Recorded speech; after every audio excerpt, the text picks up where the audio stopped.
ഇന്ന് ദേശീയ വിനോദസഞ്ചാര ദിനമാണ്. വിനോദസഞ്ചാരത്തെ പ്രോത്സാഹിപ്പിക്കുകയും രാജ്യത്തിൻ്റെ സുസ്ഥിര വികസനത്തിന് വിനോദസഞ്ചാരത്തിനുള്ള പ്രാധാന്യം ഉയർത്തിക്കാട്ടുകയുമാണ് ഈ ദിവസത്തിൻ്റെ ലക്ഷ്യം.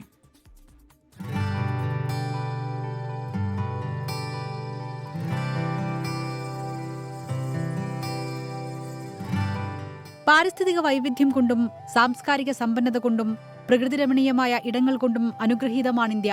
വിനോദസഞ്ചാരത്തിന് അതുകൊണ്ടുതന്നെ വലിയ സാധ്യതകളാണ് ഇന്ത്യയിലുള്ളത്. രാജ്യത്തിന് വിദേശ നാണ്യം നേടിത്തരാനും തൊഴിലവസരങ്ങൾ സൃഷ്ടിക്കാനും ഈ മേഖല വലിയ പങ്കാണ് വഹിക്കുന്നത്.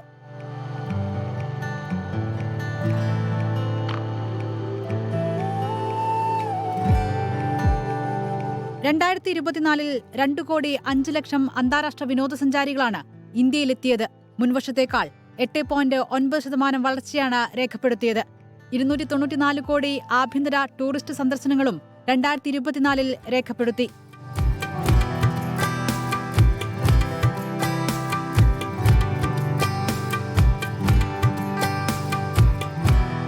രണ്ടായിരത്തി 2 കോടി 29 ലക്ഷം വിനോദസഞ്ചാരികളാണ് കേരളത്തിലെത്തിയത്.